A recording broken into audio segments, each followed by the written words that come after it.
Good morning student. Class 10 के अंदर polynomial chapter के अंदर एक्सरसाइज 2.4 और उसमें क्वेश्चन नंबर 2 क्वेश्चन नंबर 1 तक खत्म कर दिया था। यहां पे ऐसा लिखा है find A cubic polynomial with the sum of its zeros, sum of its product of its zeros taken 2 at a time and product of its zero is 2 -7 and -14। इतना दिया हुआ है। देखिए हमें एक क्यूबिक पॉलिनोमियल फाइंड करनी है। पहले आप क्वाड्रेटिक पॉलिनोमियल फाइंड करते थे कैसे? कोई क्वाड्रेटिक पॉलिनोमियल है, उसके जीरो का टोटल दिया हुआ है 5 और जीरो का मल्टीप्लिकेशन दिया हुआ है 3। क्वाड्रेटिक पॉलिनोमियल की बात करता हूं। जीरो, दो जीरो होते हैं क्वाड्रेटिक पॉलिनोमियल के, उसका एडिशन दिया हुआ है और मल्टीप्लिकेशन दिया हुआ है। तो अब क्या करते थे, दो तरीके से, एक तो काउंटिंग से और दूसरा सीधा फॉर्मूला के अंदर ऐसे पुट करते थे, alpha plus beta x plus alpha into beta. तो आपको पॉलिनोमियल मिल जाती थी ऐसे, अल्फा प्लस बीटा की जगह 5 लिखेंगे और अल्फा इंटू बीटा की जगह पे 3। तो ये क्वाड्रेटिक पॉलिनोमियल मिल गई। लेकिन इसमें क्या होता था, जीरो का सम दिया होता था, जो जीरो होते हैं वो, वहां पे जीरो कितने होते थे, 2। यहाँ पर जीरो कितने दिए हुए, 3। क्यूबिक पॉलिनोमियल हो तो मैक्सिमम जीरो उसके कितने होते हैं, 3। तो 3 जो जीरो है उसका सम दिया हुआ है, मतलब alpha plus beta plus gamma, वो कितना दिया हुआ है, 3 जीरो का टोटल दिया हुआ है 2, इतना दिया हुआ है। उसके बाद sum of its zeros, sum of its product of its zeros taken 2 at a time, मतलब दो दो जीरो का मल्टीप्लिकेशन का total, alpha beta beta gamma and alpha gamma, ये भी दिया हुआ है। कितना दिया हुआ है, -7। उसके बाद प्रोडक्ट ऑफ इट्स जीरो, मतलब alpha beta and gamma, alpha beta and gamma कितना दिया हुआ है, -14 दिया हुआ है। देखिए तो यहां पर इतनी डिटेल आपके पास है और आपको क्यूबिक पॉलिनोमियल फाइंड करनी है। क्वाड्रेटिक में क्या होता है, सिर्फ जीरो का टोटल और जीरो का मल्टीप्लिकेशन होता है। जब क्यूबिक पॉलिनोमियल होती है तो आपके पास तीन चीजें होनी चाहिए, 3 जीरो का टोटल होना चाहिए, दो दो जीरो का मल्टीप्लिकेशन, उसके बाद उनका टोटल होना चाहिए और 3 जीरो का मल्टीप्लिकेशन। इतनी चीज अगर आपके पास है, इतना डेटा आपके पास है, तो आप क्यूबिक पॉलिनोमियल फाइंड कर सकते हैं। तो देखिए क्वाड्रेटिक पॉलिनोमियल के लिए ऐसा फॉर्मूला था, तो क्यूबिक के लिए भी फॉर्मूला बनेगा, काउंटिंग से भी होगा और काउंटिंग से पहले काउंटिंग करते हैं, उसके बाद वो सीधा फॉर्मूला के अंदर पुट कैसे करते हैं वो भी एक्सप्लेन करता हूं। तो कल मैंने आपको एक्सप्लेन किया था कि क्यूबिक पॉलिनोमियल जो होती है उसका जीरो का टोटल कितना है, इसका फॉर्मूला क्या था, तो इसका फॉर्मूला -b/a, दो जीरो का multiplication alpha beta beta gamma alpha gamma, उसके लिए फॉर्मूला क्या था, c/a, और 3 जीरो का मल्टीप्लिकेशन, उसका फॉर्मूला क्या था, -d/a। ये 3 फॉर्मूला था। तो अब देखिए काउंटिंग से उसको उस क्यूबिक पॉलिनोमियल काउंटिंग से फाइंड करते हैं। तो इतना दिया हुआ है, alpha plus beta plus gamma, कितना दिया हुआ है, 2। तो alpha plus beta plus gamma के लिए फॉर्मूला क्या था, -b/a। तो यहां पर हम रख देते हैं -b/a, यहाँ पर 2 और नीचे कुछ भी नहीं है तो 1। यहाँ पर मैंने आपको एक मेथड एक्सप्लेन की थी कि आप वहां पर अल्टरनेटिव कर सकते हैं और अल्टरनेटिव करने के बाद केस सपोज कर सकते हैं। कहां पे सपोज की थी, क्वाड्रेटिक पॉलिनोमियल में। लेकिन यहां से आपको सीधा कंपेयर कर देना है तो भी चलेगा, ऐसे कि -b=2, that means b=-2 and a कितना आएगा, 1। ऐसे भी कंपेयर कर सकते हैं।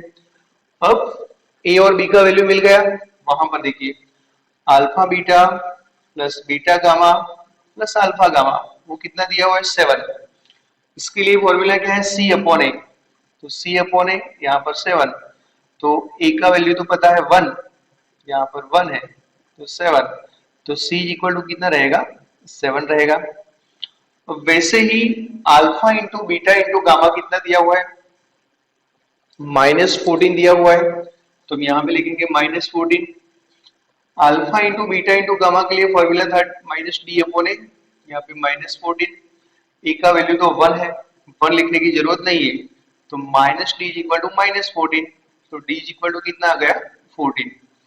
तो a b c और d का वैल्यू आ गया। अब क्यूबिक पॉलिनोमियल का स्टैंडर्ड फॉर्म कैसा है, ax³ + bx² + cx + d। उसके अंदर वैल्यू पुट कर दो। आगे आप के भी लिख सकते हैं, के लिखना है तो। अब देखिए, जहां ए दिखता है वहां पे आपको 1 लिखना है, तो हो गया एक्स क्यूब। बी दिखता है वहां पे -2 x²। सी दिखता है वहां पर 7x, और डी दिखता है वहां पर 14। तो ये मिल गई क्यूबिक पॉलिनोमियल। यहाँ पे काउंटिंग करके इसको हमने आंसर लाया। अब आपको सीधे शॉर्टकट भी है उसका, सीधा उसके अंदर वैल्यू पुट कर सकते हैं। वो कैसे, देखिए, ये लिख दीजिए।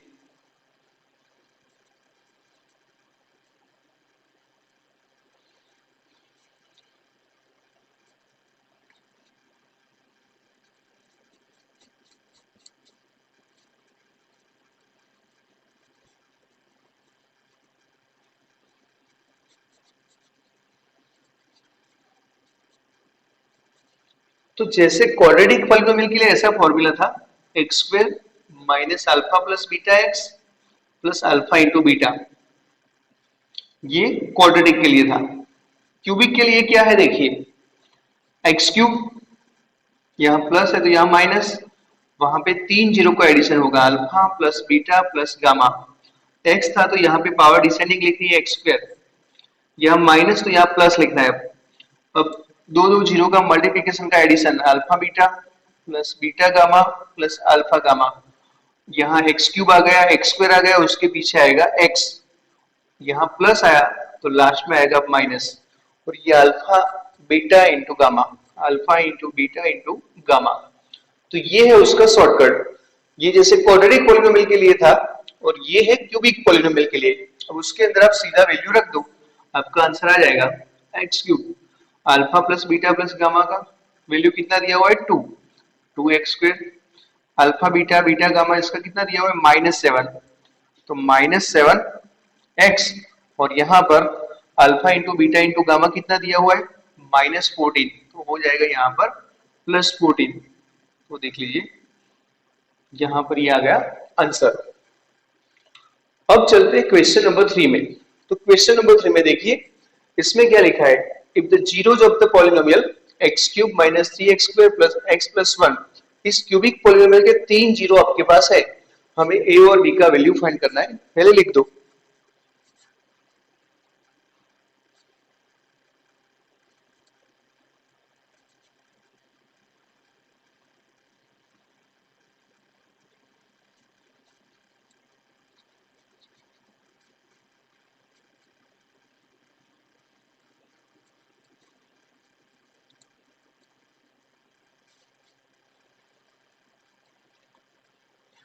तीन जीरो आपके पास है, एक ये रहा, उसको नाम दे दो अल्फा।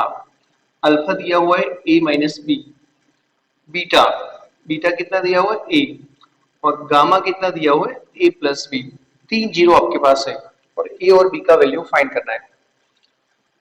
तो देखिए, अब यहां पर उसकी कोएफिशिएंट सपोज कर देते हैं। इसको a समझिए, ये b है, ये c है, और ये d है। लेकिन यहाँ पे ऑलरेडी a और b सिंबल यूज कर लिए, इसलिए हम कैपिटल A यूज करेंगे। ऐसे ax³ plus bx² plus cx plus d। इससे क्या है, आपको पता चलेगा कि a का वैल्यू 1 है, तो यहाँ पे कैपिटल A का वैल्यू कितना लेंगे 1। b का वैल्यू दिया हुआ है -3।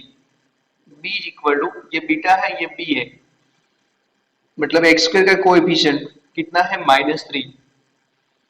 c का वैल्यू है 1, और कैपिटल D उसका वैल्यू कितना दिया हुआ है 1। तो देखिए, अब alpha plus beta plus gamma, alpha plus beta plus gamma, उसके लिए फॉर्मूला क्या था, -b/a। वैसे हम स्मॉल लिखते थे, लेकिन यहाँ पे स्मॉल जो लेटर है वो यहाँ पे ऑलरेडी यूज कर लिए है, इसीलिए हमें कैपिटल लिखना पड़ेगा। तो alpha plus beta plus gamma, जहां अल्फा दिखता है वहां पे लिखेंगे a माइनस बी, जहां बीटा दिखता है वहां पर a, और जहां गामा दिखता है वहां पर a प्लस बी। अब माइनस b का वैल्यू कितना दिया हुआ है -3, और a का वैल्यू कितना दिया हुआ है 1।